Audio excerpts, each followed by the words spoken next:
Good afternoon and welcome, ladies and gentlemen, to today's technical webinar.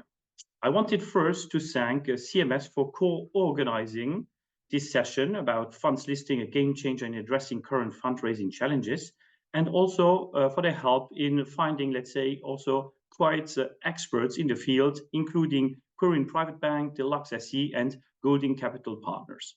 For us, it was really important to also tackle that topic in, let's say, the vintages and the times you're knowing right now. Before passing over to Aurélien, who will explain a little bit the rationale behind this webinar, I wanted, from my perspective, share with you a little bit my experience. When I was still working in the industry, kind of 10 or 12 years back, I had, let's say, exposure to different UCITS, but also more and more to AIFs. And we came across at that moment, let's say, with the listing of funds concepts and also then the action plan behind. It was new for us, and the reason behind were really mainly LP driven. So from an investor's need in order to invest into, let's say, listed assets, for example. For us, it was also interesting to kind of go through that discovery process and explore, for example, the prospectus directive, which we didn't know in the beginning, or kind of better understand and grasp the application and onboarding procedures, which were, let's say, for example, in place at Luxembourg. There were some specific rules and regulations you needed to comply with, which was also kind of very interesting learning process.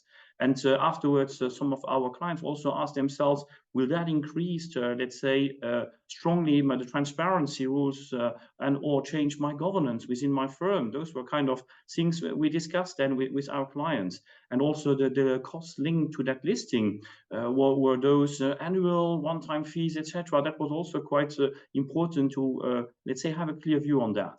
Because for us, it was very clear already at that time that LPEA would be a very, very strong partner, since we really like to propose in Luxembourg this kind of one-stop shop, and also to have, let's say, the best players around the table. So, for example, we had then to explore what is the Bourse de Luxembourg proposing, and then also about that Euro MTF, which was not, let's say, known on our side. So that was really, again, a good experience.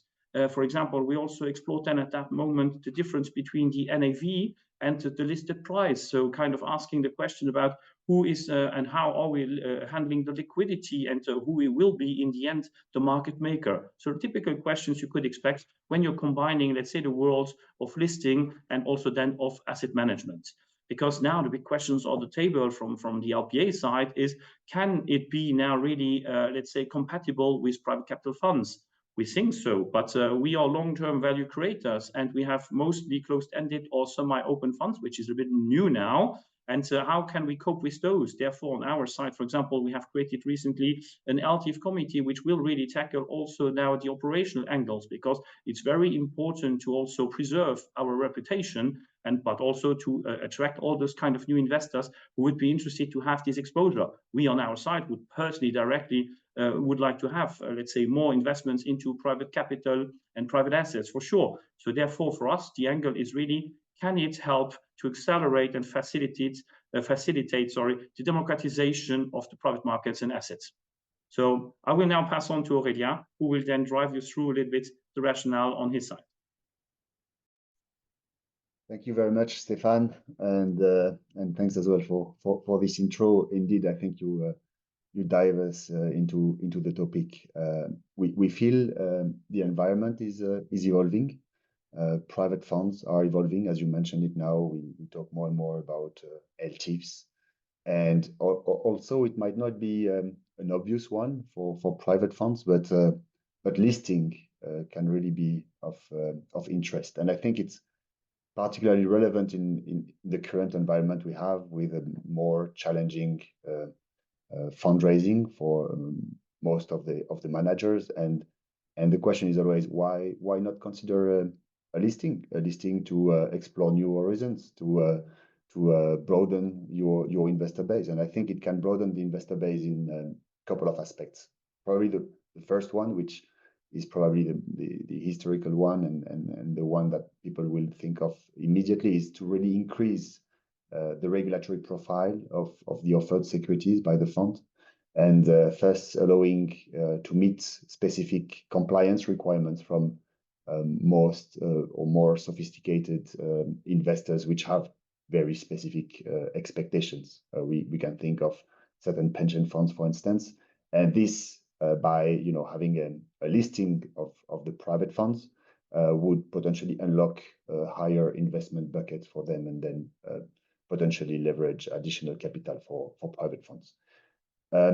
At the opposite of the spectrum, we can, and I think it's exactly in line with what we see as a retailization trend, and of course with the LTIF regime, is how to facilitate subscription and transfer of securities. Because of course, with the retailization, you will be facing with higher volumes, which is not an easy topic or a given for private fund industry. And listing can offer a number of benefits in this respect. It can also offer, in certain countries, certain tax benefits to individual investors, which is particularly relevant as well in the context of the LTIF. Last but not least, it can as well enhance the visibility of the funds. We can think of particularly the Luxembourg Green Exchange, which, if you are an Article 8 or Article 9 funds, might be very relevant to highlight the ESG strategy of your fund. So there are a number of reasons why listing could be relevant. And of course, today's webinar has nothing to do with being exhaustive. So there are many approaches and many specificities for listings. But to give you first an overview of what you need to know about funds listing. So it will be a short technical briefing given by the CMS team. And then we'll dive into more the concrete takeaways of practitioners, so from the market, from the Luxembourg Stock Exchange, from asset managers who are used to list their funds, to give you a more practical views on the topic. And I'm delighted to be joined for today in this respect by Lutz Boxberger from Golding Capital Partners, by Holger Hintz from Clearing Private Bank, by Carlo Oli from the Luxembourg Stock Exchange, and as well by the CMS crew in charge of funds listing at CMS Luxembourg. So Jose Juan Ocaña, Georgios Cortesis, and Stamatina Stylianopoulou. So without further ado, I'll hand over to the team for the technical briefing. Thank you. Thank you very much, Aurelia. So I will give an overview of what can be listed, as well as the main steps for a listing to be carried out. First of all, it is important to note that both EU and non-EU alternative investment funds can be listed in Luxembourg and in the main European markets. Also, the funds eligible for listings are the ones that issue securities, as opposed to funds that are structured in capital accounts. Then, in terms of types of funds, we have open-ended funds and closed-ended funds.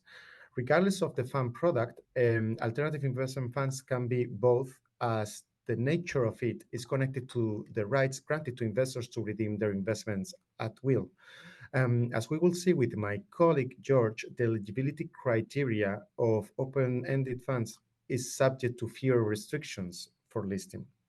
Regarding closed-ended funds, normally, but not necessarily, this is the type of fund we find when talking about professional investors and high net worth individual-oriented funds, such as SIF or RIFs, and they have to comply with the requirements that we're going to explain, which are applicable all around the EU. It is also important to mention that an alternative investment fund does not need to be listed as a whole, but it can tailor itself to accommodate investors with specific regulatory needs by issuing a distinct class of securities for the listing, while the remaining portion of the fund continues to attract capital through, let's say, conventional means. This approach is commonly employed by fund managers to broaden their appeal to a diverse range of investors. And this is why we can underline that some of the main advantages are the tailor-made approach, because investors can choose classes based on risk tolerance, return expectations, regulatory needs or other factors. Liquidity is improved due to the access to the market and the diversification of the investor base, which ultimately increases as well flexibility, as funds may adjust strategies for each class and optimize their performance and returns.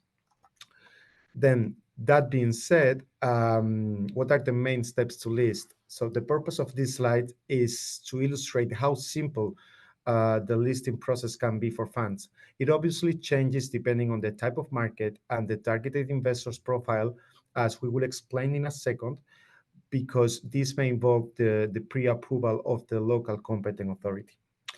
Despite this, the main bullet points of this process would be, well, first of all, of course, the setup of the fund and the preparation of the offering documentation, as it is the case for all funds. And then with the support of the legal counsel, the submission of the offering documents alongside the list of documents that we will also mention here in a second, to either the regulator or the market operator of the stock exchange, depending, again, on the market and the type of offer. If the authority is the regulator, they may take between 10 to 20 business days to respond, while if the authority is the market operator, the process is obviously much quicker, and they may come back even within 2 business days. Once the comments and questions made by the authorities are duly addressed, the listing of the shares should be live and ready to trade within the day. And now I will hand it over to my colleague Stamatina, which will give you an overview of some of the most popular markets. Thank you very much, Jose. So I'm very happy today that I will present you some of the popular investment fund listing venues, as well as the key factors you should rely on when choosing your market for the listing of investment funds. To begin with, there are multiple well-known listing venues in Europe for investment funds. I will be narrowing down the focus to some of them in my presentation. So firstly, there is Euronext, which is one of the most important stock exchanges in Europe, combining several markets based in Dublin, Brussels, also Oslo, Paris, Amsterdam, Lisbon, and Milan. The Euronext offers the possibility of investment funds listing. Secondly, there is the London Stock Exchange, which is a listing destination for closed-ended and real estate investment trusts, the so-called REITs, which are domiciled mainly in the UK and other Commonwealth jurisdictions such as Guernsey, Jersey, and Bermudas. Added to this, there is Frankfurt Stock Exchange, which is the largest stock exchange in Germany and one of the biggest in the world. It accepts the listing of investment funds domiciled from different jurisdictions all around the world. In fact, more than 2,000 funds are listed in the Frankfurt Stock Exchange, and the majority of which are equity funds, followed by fixed income funds, money market funds, real estate funds, and funds of funds. Also, there is the International Stock Exchange, which is located in the Channel Islands. It accepts listing from investment vehicles established in different jurisdictions. Currently, investment vehicles established in the UK, Cayman Islands, Jersey, and Malta are listed on the International Stock Exchange. The range of existing listed investment funds is diverse and mainly includes debt, distressed debt, equity funds, hedge funds, insurance-linked securities, private equity, real estate, and REITs. Lastly, there is the Luxembourg Stock Exchange, which is also a very well-known destination for fund promoters in the EU and outside the EU. Today, there are more than 3,400 classes of 190 plus funds that are listed in the Luxembourg Stock Exchange. In fact, the most common Luxembourg domiciled funds that can be listed at the Luxembourg Stock Exchange are the UCITS, the 8 ETFs, the SIFs, RAIFs, sustainable investment funds, other alternative investment funds that are not under a specific product law. And last but not least, LTIFs can be listed at the Luxembourg Stock Exchange. And in fact, since LTIFs introduction in 2015, the Luxembourg Stock Exchange has been the preferred domicile for LTIFs listing since that 61% of all LTIFs are listed in the Luxembourg Stock Exchange. Moving on to the next point, I would like to highlight that there is a variety of markets that issuers can choose from, such as regulated markets, MTFs, and OTFs as defined in MiFID. In Luxembourg, for instance, the Luxembourg Stock Exchange operates two markets. There is the Bourse de Luxembourg, which is the regulated market, and the Euro MTF, which is the non-regulated market. Within each market, there are two different segments issuers can choose from depending on the targeted investors. There is the professional segment that is exclusive for professional investors and the general market accessible to every type of investor. It is important to mention that alternative investment funds may be listed in either Bourse de Luxembourg or Euro MTF. The regulated market, Bourse de Luxembourg, since it is a regulated one, the prospectus needs to be approved by the national competent authority. And in Luxembourg, that is the CSSF, in accordance with the prospectus regulation, whereas that this is not a prerequisite for the Euro MTF market, provided that the prospectus regulation does not apply for the MTF market.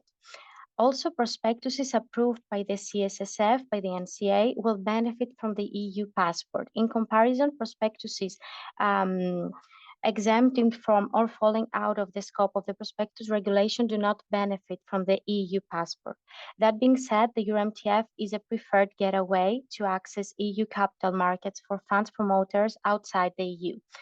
Also, once listed in either the regulated market or the non-regulated market, a sustainable alternative investment fund may seek listing on the Greek Stock Exchange, provided it is in line with applicable principles for green, social, and sustainability securities. Now, I would like to hand over to George, who will be covering the listing requirements for funds and the necessary documentation package for the funds listing. Thank you very much for your attention. Thank you, Stamatina. Now we will go over the main listing requirements that shall be taken into consideration when it comes to the actual funds listing. Regarding the listing requirements that apply to the listing of the closed-ended funds, it is important to make a preliminary distinction between those conditions that apply to the issuer and those conditions that apply to the shares of the fund that will be listed. First of all, one of the fundamental conditions for an issuer seeking listing of its fund is the unwavering commitment to compliance with applicable laws and statutory documents. One second condition, which is applicable to the issuer, relates to the foreseeable stock market capitalization or the minimum capital requirement. To further bolster the strength and viability of closed-ended funds under EU law, the relevant market operator requires issuers to meet specific financial thresholds.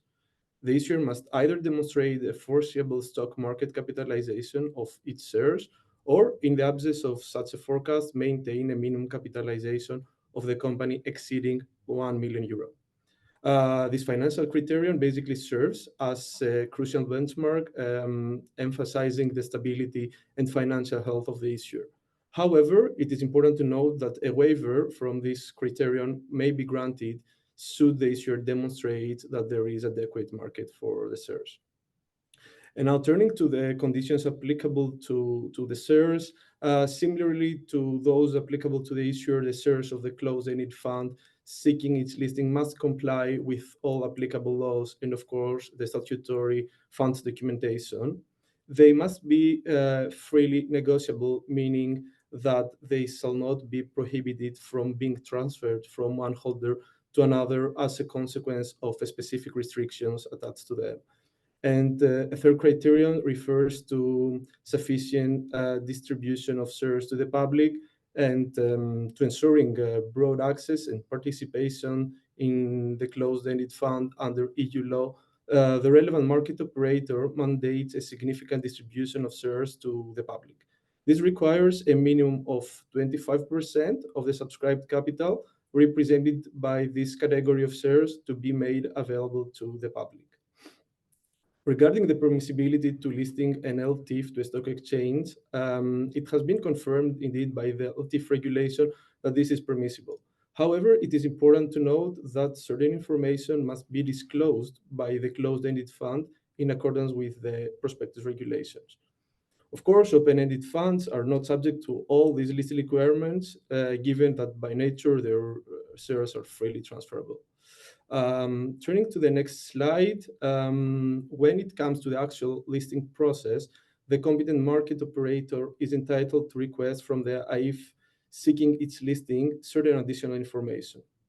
The most important of them relate to the fund's objective and applicable investment restrictions and policy, the applicable valuation rules, of course, information regarding the AIF stakeholders, as well as other miscellaneous information such as the AIF's assets and liabilities, financial position and profits and losses, and of course, the fund's legal documentation based on which the offering of the shares will be made to the investors. And the next slide describes the documentation package for listing of a fund. This is not a standard documentation package, and of course, a relevant stock exchange may request additional information regarding the issuer, but also the contemplated transaction in order to approve a listing. In principle, the issuer must provide to the stock exchange its constitutional documentation, such as the limited partnership agreement, the articles of incorporation, detailed structure charts, 3 last annual reports, etc. While depending on the applicable regulatory regime on the fund to be listed, the prospectus of the fund must be approved by either the national competent authority, which in case of Luxembourg is the CSSF, or the relevant market operator. Again, in Luxembourg, this is the Luxembourg Stock Exchange. Other documents that are typically requested are the service provider agreements, such as depository agreements, AFM agreements, and other service agreements, while the market operator also requests the completion of the dedicated listing form, a letter of undertaking, and other documents that are relevant to the contemplated listing, such as the maximum number of shares to be listed, their price, and the total net asset value of the listed shares. I'm now handing over to Aurelian, who will present the next topic, which relates to a poll. Thank you very much. Thank you very much, Georgios, and thanks to the team. And I think, as you could see, there is nothing rocket science relating to funds listing, and it's pretty much a straightforward process, and that can be achieved quite quickly. And a bit like the LTIF, which is not so complex to get from alternative asset managers, we feel funds listing can really be an interesting add-on to your product. And in that respect, we wanted to know a bit where do you stand in that respect. So we wanted to make a quick poll on a few questions. So the first one would be, have you ever listed funds in your organization as part of your fundraising strategy? So just to have an idea of who is participating to this webinar. And for those who did already experimented the listing, have you experienced any benefits from listing your funds on the stock exchange? And of course, maybe the question more around the new trend, retailization, which is, do you expect that funds listing will significantly contribute in the retailization of private funds? And probably that's more a bet on the future. So just give you a couple of seconds more to reply. Maybe an important element to note is that when we talk about private funds, of course, we talk about commitment approach, we talk about side letters, and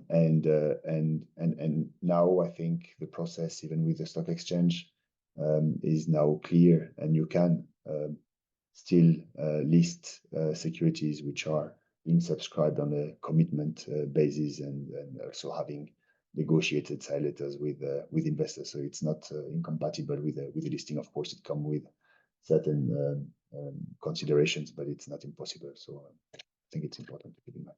So I hope we'll have some idea of the results. I haven't so far, so maybe I should reply or. Oh, okay. Sounds like we have a first estimation of the results. So for the first question, a big majority of you haven't already listed funds. and I think it's in line with our own experience. Only about 15% have already experimented listing, and I think it gives a lot of opportunity for market players to increase their product with respect to a number of investors. So quite interesting. On the second one, if you for those who did the listing, so I think we have a lot of respondents here, so probably a bit surprising when we see the first one, but I think it's quite even. So between a significant effect, little effect, and no effect, and I guess probably it all depends on your fundraising strategy, because sometimes listing can be very relevant, sometimes it's just not necessary or required, and it won't change anything in your marketing strategy. So I think it's really to be in line with the strategy. And the expectations regarding retailization, quite interesting in that a good 2/3 of the respondents consider that listing can be very relevant in the context of retailization, and that's what we think as well. So probably with the new trend on the LT, on semi-open-end solutions for private funds, we will see more and more listing and listing being considered by fund managers. Good. I think we can move on to the panel session. I'm sure you're more excited about this one because we'll get some concrete feedbacks from the ground, from practitioners. And I will first ask each of the panelists to introduce himself before then we dive into the questions. So I'll start with you, Carlo. I think you're such a well-known person in Luxembourg, but probably still relevant to present yourself. Well, thank you very much, Aurelia, for this kind introduction, and thank you very much also for inviting us to participate at this very interesting event, of course. So yeah, my name is Carlo Oli. I'm in charge of the relationship management for the stock exchange. I've spent almost 30 years at the stock exchange, mostly involved in listing of securities, also investment funds, and very pleased to be here today. Thank you very much, Carlo. Then I'll ask Lutz to give us some insight on your current position and your company, and present yourself. Yeah, thank you very much, Aurelia, for the kind introduction and being part here of the panel discussion. My name is Lutz Boxberger. I'm a qualified German lawyer and certified tax advisor and managing director with Golding Capital Partners, which is a leading independent alternative asset manager with German roots. We are celebrating our 25th anniversary next year, and we provide investment solutions for institutional investors in the asset classes infrastructure, buyout, private credit, secondaries, and impact. And we offer fund of fund solutions, secondary funds, co-investment funds, as well as customized segregated managed accounts in those asset classes. And it's important to know that those funds are all closed-ended funds, closed-ended AIFs. We have approximately 14 billion assets under management, and yeah, we pride ourselves in having a long-standing relationship with approximately 250 institutional investors in the investor segments, pension funds, pension schemes, insurance companies, German savings banks, family offices, and foundations. So you see a very mixed group of investors, an aspect we touch upon later. Yeah, and we are a happy LPEA member, and not to forget, our fund solutions are Luxembourg fund structures. And mindful of time, I don't remember much of my life before Golding. I joined Golding in 2017, and before I spent more than a decade in international law firms focusing on fund formation. Thank you very much, Lutz. And I think Golding is also relying already on funds listing, and that's very interesting to have your feedback on your experience. And of course, I'll hand over then to Holger Hintz. If you can present yourself and your company, please. Yeah, thanks a lot for inviting us. My name is Holger Hintz. I'm heading the capital markets business within Imperial Private Bank. Imperial Private Bank is a bank which was incepted in 1998. We are focused on the one hand side on asset management, mainly advisory-based business, which we do have more than 80,000 clients with, and more than 8 billion under management. The other side, which here more applicable, is our investment bank activities, where we have a decent interest in capital market service activities. We are also working as white label investment bank for third parties, and we are one of the largest paying agents within Germany. We are currently applying to be also a partner with Luxembourg, the running process, and we are waiting here a new setup of a software release. And we are currently acting in Austria as well as also in Switzerland. Yeah, and so I'm very happy joining these at least new asset class, which could be also something which we take care for in the future. Thank you very much, Holger, and you are all but a new kid in town, so it's really nice to have you with us. I think I'll start with you, Carlo, because of course there is a lot of focus on the Luxembourg Stock Exchange, and I think the team, tried to make the teaser for it, but nobody's better placed than you. So the first question would be, what specific regulatory and commercial advantages can fund managers expect to gain by listing their private funds on your exchange? Yeah, thank you very much. Maybe I should have given a short introduction also to the Luxembourg Stock Exchange. The first question, so maybe I give you a very short overview here. As it has already been mentioned also by Stefan in the introduction, it is true that at the Luxembourg Stock Exchange we have a long experience in fund listings from the UCITS side over ETFs and to AIFs. So it is fair to say that we are today one of the leading venues when it comes to listing investment funds with our 3,500 share classes that we have listed today. And it's good to hear that actually the idea is also to promote Luxembourg as an eco-center for the issuance, the management, and also the listing of investment funds. That's obviously fully supported also by the Luxembourg Stock Exchange.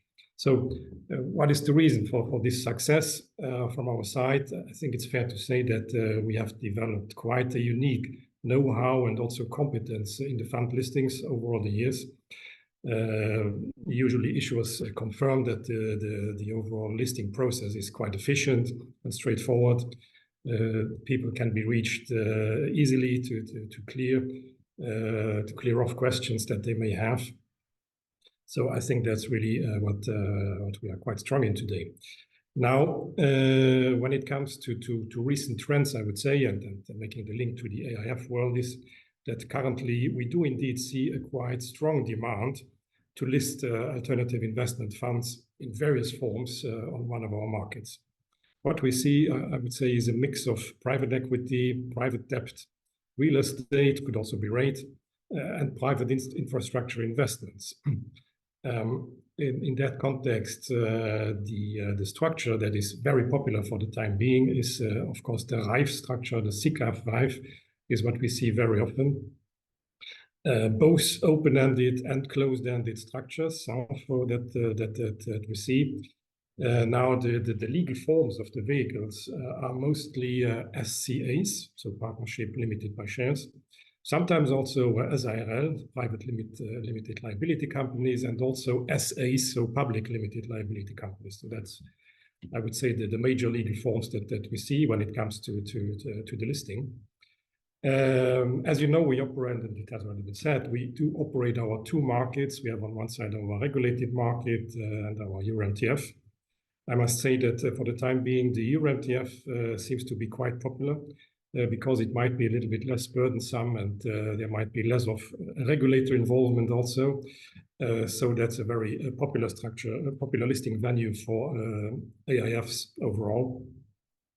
Interesting point also is that we see quite regularly mixed structures in the way that you have, let's say, an open-ended umbrella with closed-ended subfunds. So this is a quite popular structure set up to make sure that the fund overall, and including the subfunds, will not be considered as closed-ended, but rather as open-ended funds with the advantages that come with it. This is also a kind of accepted practice by the Luxembourg regulator, by the CSSF. Also interesting to see that when it comes to AIF issuing securities, it's not all about equity. We do also see RAIFs issuing debt securities, which are then listed on one of our markets. We even have a number of programs, also debt issuance programs from RAIFs, which are then approved by the regulator, by the CSSF, and listed on the regulated market. So it's not only about equity, but also debt issuance can be quite popular for the time being. Another, I would say, type of structure that we see quite often, and this is again something that shows how flexible the Luxembourg toolbox is when it comes to structuring investment vehicles, is the use of the Luxembourg securitization law, where a Luxembourg securitization vehicle is then created, where you have an underlying AIF, and this allows then certain issuers to invest in debt securities issued by the SPV, but not by the underlying AIF. That's also a relatively flexible vehicle that we see for the time being. Now, concretely on coming back again to your question, what are the advantages that we see and that investors are telling us? Well, it has been said already. It's generally to broaden also the investor base. You know, many investors face limitations on the type of investments unless the funds are officially listed. So that it's really one of the main drivers. This all fits in the category of regulatory listings. And here we see, in particular, the German market being very active. We see a lot of structures being listed to allow certain German institutional investors, pension funds, for example, to invest in some of these alternative structures by the listing. We have also seen that AIFs, for example, when they are listed on the Luxembourg Stock Exchange, that they can then easily be distributed also to retail investors in Sweden. That's another example where you really have an advantage by being listed. Overall, I think it's fair to say that a listing adds investor confidence and trust, in particular for RAIFs, which are indeed a rather unregulated entity, and allows as well the retail, or I would call it democratization of AIFs, allowing retail participation.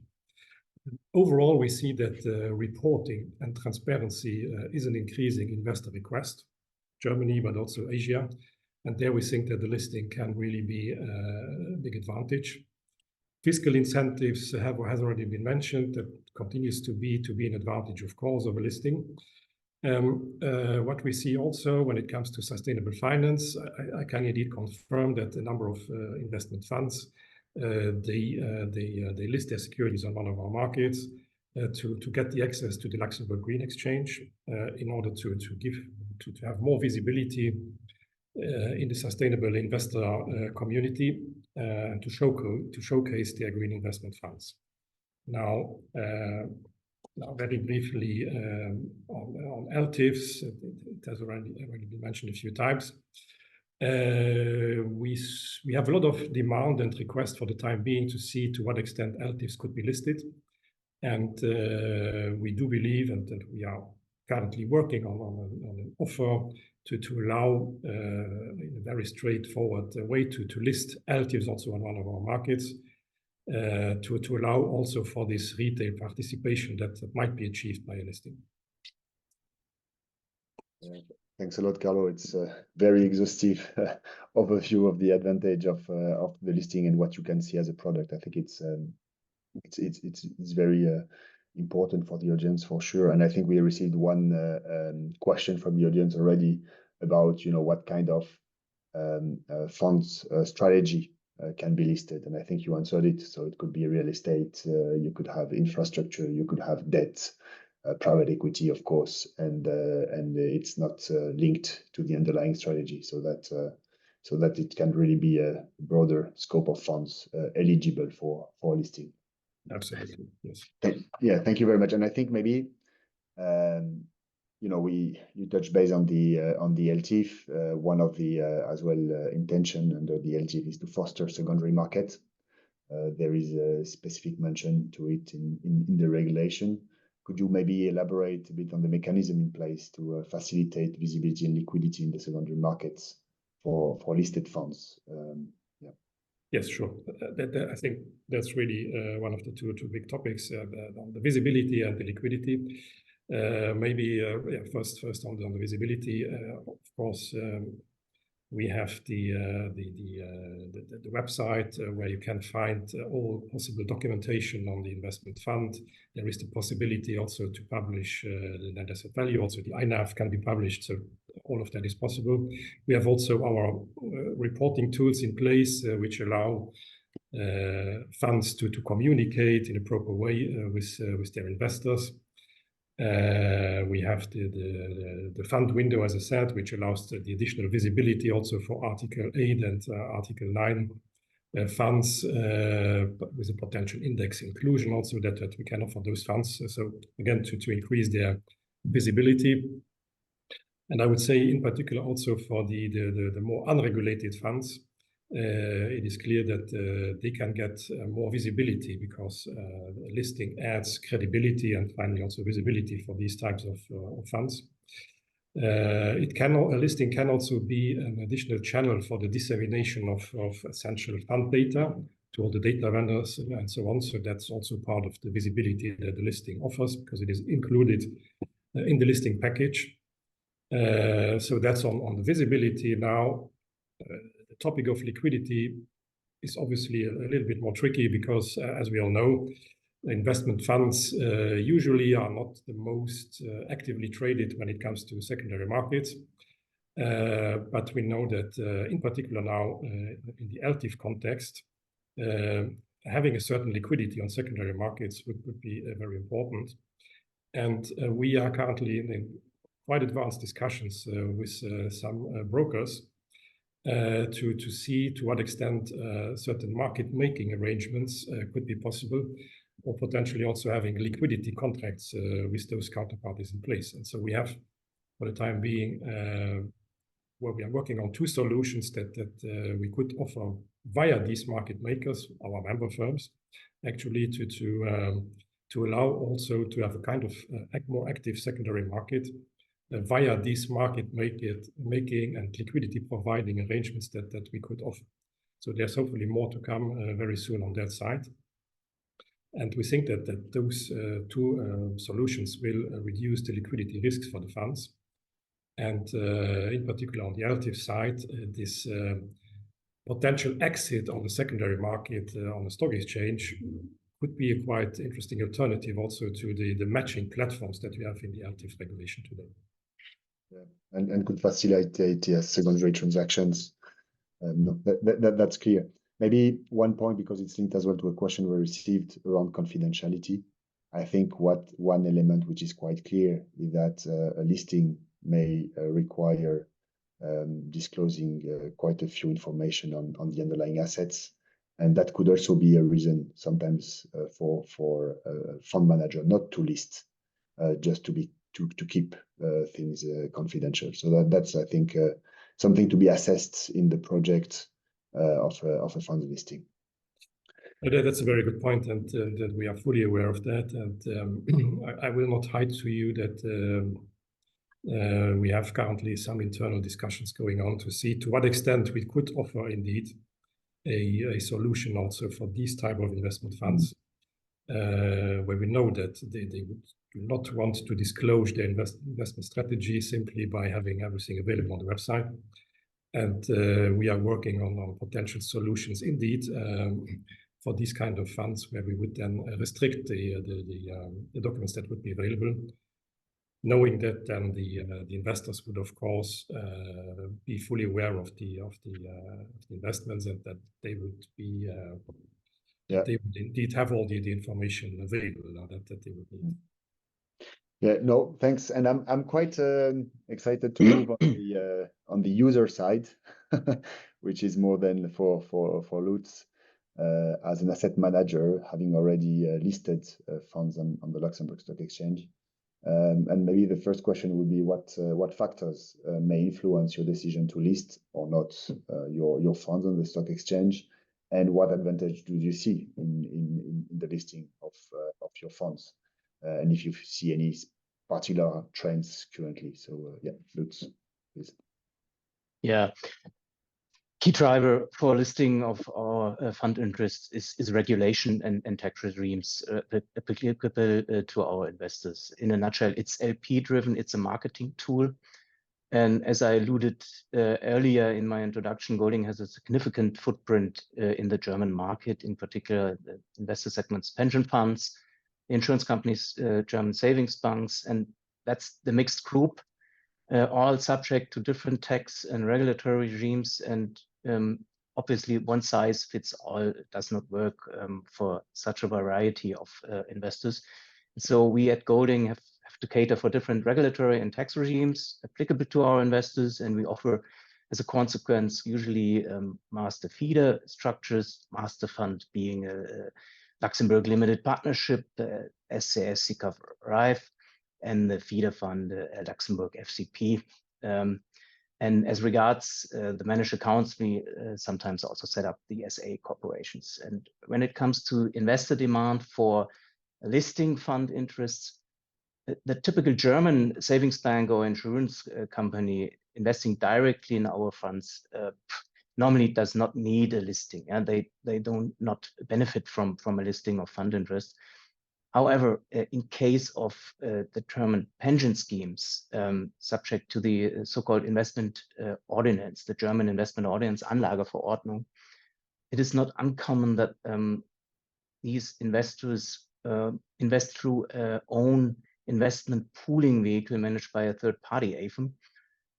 And if such investor pooling vehicle is in turn structured as a German open-ended fund, so-called offener Spezial-IF, subject to certain investment restrictions and thresholds under the German Capital Investment Code, the Kapitalanlagegesetzbuch, and the German Investment Tax Act, then without bothering you with the nitty-gritty technical details, in such cases, there is strong demand by investors for at least a technical listing with the Euro MTF of a class of fund interests. So in such cases, we follow the tailored approach alluded to by Jose at the beginning, that at least one class of fund interest is listed with the unregulated Euro MTF.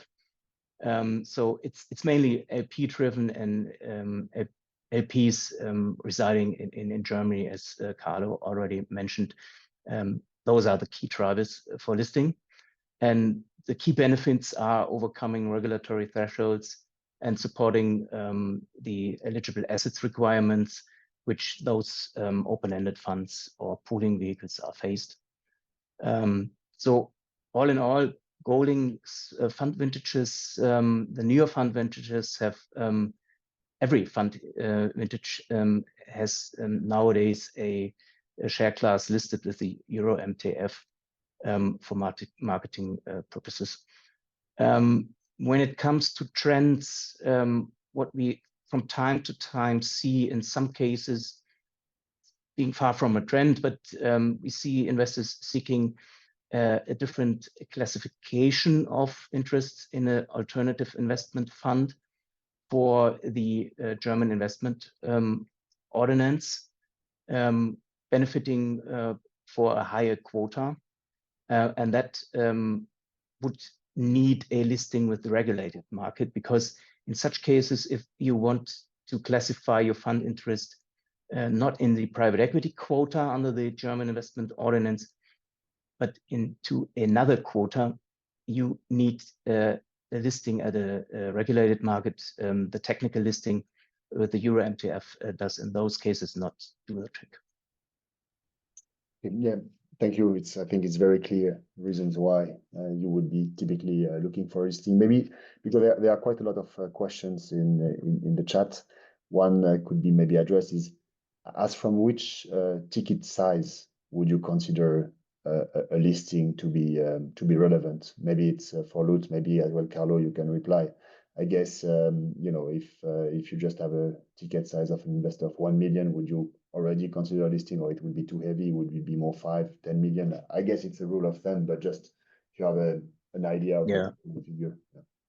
Yeah, let me kick that off.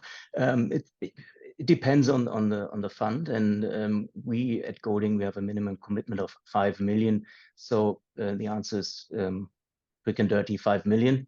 We start with a listing, but that's it. Yeah. Okay, no, thank you. And I think another question is around when can you list it? And I think there is no expectation that the capital is already deployed, so you can really list your fund at the first closing. Maybe Carlo, if you want to expand on that, but I think that yeah, you can indeed list as soon as you have the first investors who have subscribed some of the shares. And there are questions. Oh yeah, to add to Carlo, the German regulatory law allows you to list 12 months upon signing to alternative investment funds. So that gives you some time. Yeah, very interesting to know. Yeah, yeah. And there is a question. Yeah, there is a question on costs of the listed on the Lux Stock Exchange. I guess everything is on the website, but if you have yeah, it is. There is an. It depends a little bit if the stock exchange needs to approve the document or not. So let's assume if there is a prospectus already available, then there will be a one-off listing fee and an annual maintenance fee with a sliding scale, which means that the more share classes you list, the less expensive it will be. But it is a yearly maintenance fee per ISIN that is charged, and obviously these fees are available on our website. But please reach out to me. I can send you also the detailed information. It's not so expensive, can we say so? Yeah.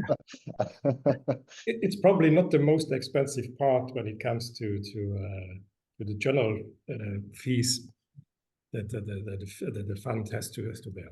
Yeah. If it allows you to attract a 5-10 million investor, then I guess it's worth it. In relation, it's reasonable. Yeah. Maybe another question for you, Lutz, on the process itself for preparing for the listing, and if you had, you know, any challenges you wanted to share with us. I think quite quickly because we are now conscious of time. Yeah. Okay.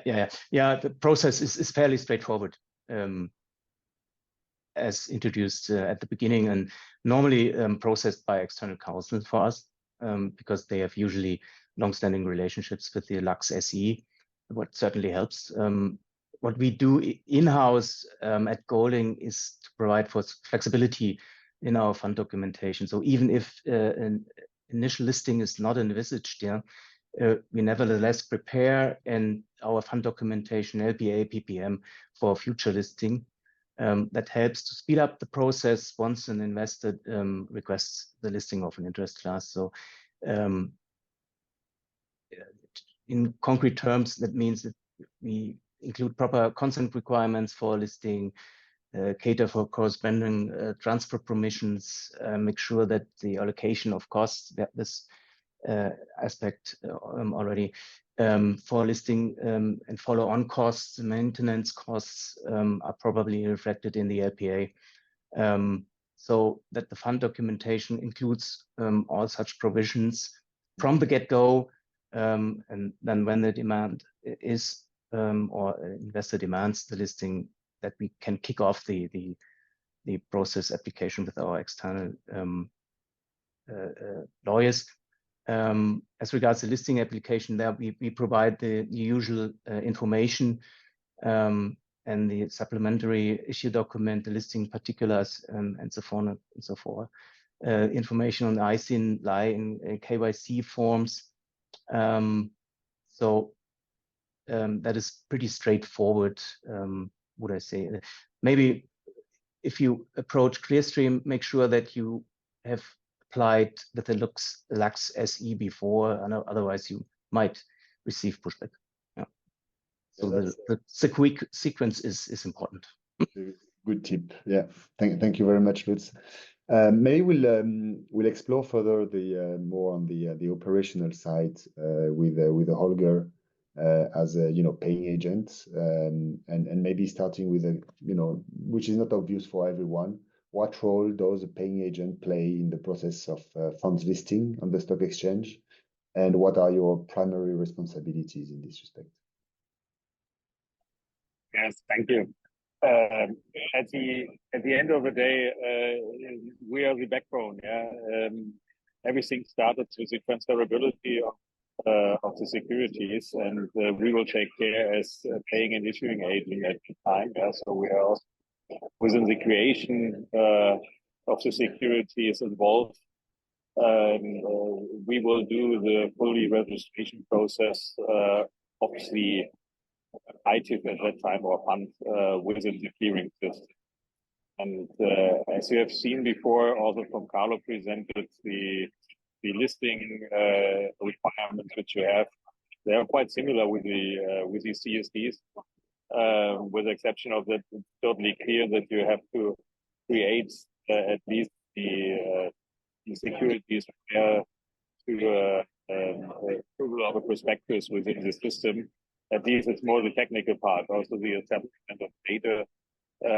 If you see that it's at least a structured product, you have a kit, and then you have also to transport either which CSD you are using. There are at least different systems where you have to install at least all the data of cost transparency or target markets, which are needed also for the distribution and transferability to the subscribers. And that's our role within the process.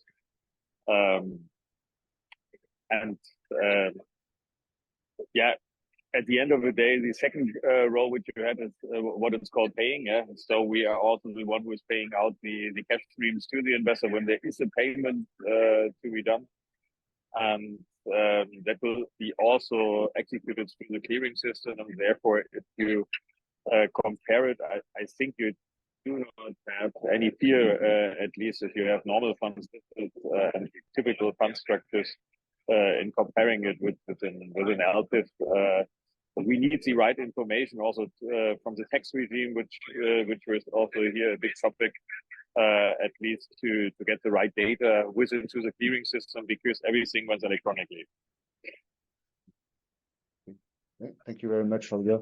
And I think the last question we wanted to ask you is about the role of paying agent. How is it different in the context of the listing, and notably, how do you handle fund distribution and dividend payments for listed funds? At the end of the day, because you are all in the same system, there's really not a difference in the handling. Yeah? Partly, at least, we do so also. I know in Luxembourg there are several partners involved. When you are in Frankfurt, you need at any time a bank who is at least partner of the stock exchange, which is doing the listing for you, and there you will get also a market maker, but that needs not really a market maker. It's only called specialists, which is at least doing some prices, but there is no volume behind them. So really differentiation there is for me not really seeable, because you are all doing all based on the same electronic system. So for each of the relevant fund managers, I think it's a possibility to get new investors in and more easily. That's something which I see. Yeah. Thank you very much, Holger. And I think we are almost out of time, so we are technically already a bit out of time. But I wanted to ask the very last question, which is the one probably the most useful for everyone, is to Carlo, Lutz, and then Holger. What would be your first advice to give to an asset manager's onboarding the listing journey? And maybe starting with you, Carlo. Yeah, thank you. Well, it is indeed one of the questions that we are asked sometimes, and honest answer in this case would be talk to your lawyer. Well, I mean, we have very good lawyers in Luxembourg, and when you go to CMS, you are definitely in good hands. So I think that would be the first recommendations, because lawyers typically know the in and the outs of the Luxembourg structuring and the tools that are available. So I think having these discussions with lawyers is very important. And then I would say at the end, it's all about investor needs. So make sure that the solution that you will finally take is really the best solution for your investors. Be it on the type of vehicle and also on the market that you list, because also as Lutz has said, for some investors, regulated market is required, but for others, the EUR-MTF would be sufficient. Let's also say, depending on the type of investors, if it is more on the institutional side, it might make sense also to list on the so-called professional segments to make sure that you are not targeting retail investors via stock exchange listing. Thank you, and then I would, I'm not sure if there will be another question, but I would use this opportunity maybe to hint you to a recent publication that we have done. So it's kind of fresh from the press. We have published closer to the camera, because otherwise it's. I don't know if you can see it. It's a little bit. It's called Let's Talk Funds. You will find it on our website under fund listings. I think it's quite an interesting document that explains a little bit the listing process and the advantages for the different instruments, for the different types of funds. If you cannot find it on the website, feel free to reach out to me. I'm happy to send you through a copy. Yeah, thank you. And I must say it's a very useful document indeed. So I can only recommend. Lutz, what would be your first advice? Not much yet. I fully agree with Carlo. Liaise with your investors, get clarity on the proper trading venue. Is a technical listing with the EUR-MTF sufficient, or do they need a regulated trading venue?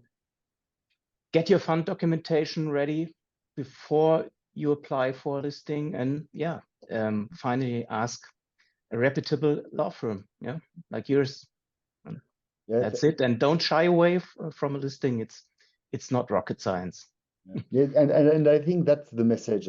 Actually, it's not rocket science, and it's worth exploring it, at least as part of your fundraising strategy. And I think it's probably underestimated the potential of funds listing, and even more in the context of retailization, but also as well for sophisticated investors. So I think it's as well for me a clear message. Holger, do you have something to add on the listing journey? Yeah, besides asking your lawyer what we had before, and you are really a good choice, is asking your investors and ask yourself, is the topic which you're covering within your fund is something for a broader space of investors, because there are also specialized structures, which also Carlo rented out before, which might also not be something which is worth spending time for it. Yeah. But it's a chance to get real new investors and further money for your funds and also for your investment strategy. Yeah, it can be a very valuable investment to do, because again, my experience on it is that it's quick and it's relatively cheap as a process if you compare to any other opportunities on the market. So I think it should really be considered as part of the fundraising strategy. We are already out of time. I tried to pick up some of the questions in the chat during our discussions. There are others which are not answered, but I will make sure to give you a proper answer, and some of them are quite interesting, I must say. And I see quite a lot of excitement as well for the future, as well part of the poll, where people consider that in line with retailization, listing can have a greater role to play. I definitely think that's the case. I would thank you very much for participating and sharing such a valuable insight. I must say I learned quite a few interesting things today as well, and I'm sure our audience too. And just wishing you have a nice afternoon, and see you soon. Thank you very much, everyone. Thank you.